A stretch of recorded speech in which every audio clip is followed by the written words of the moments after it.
Welcome to our channel. Today we how to connect GA4 to Webflow for custom UI event tracking, beginner guide step by step clearly.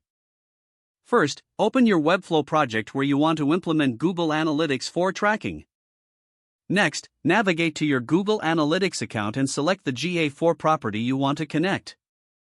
In the GA4 property, click on the Data Streams option in the left sidebar.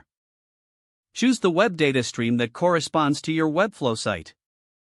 Copy the measurement ID from this data stream.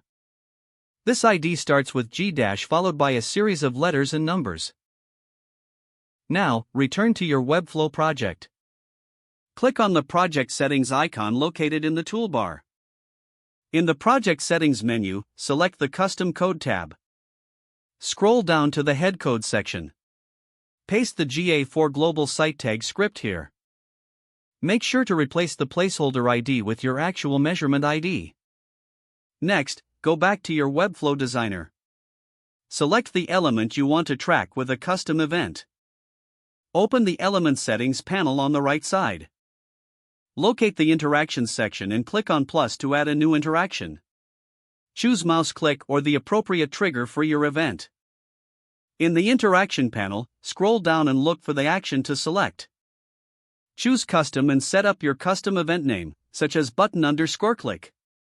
You can also include additional parameters as needed. Now, return to your GA4 account.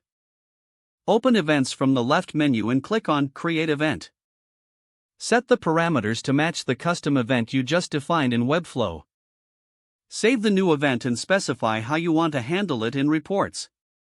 Finally, test your implementation by clicking on the tracked element in Webflow.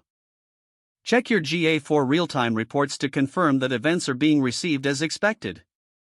You have now successfully connected GA4 to Webflow for custom UI event tracking. If the page does not load, refresh the browser or try again in a private or incognito window. Don't forget to like this video and subscribe to our channel for more step-by-step tech guides.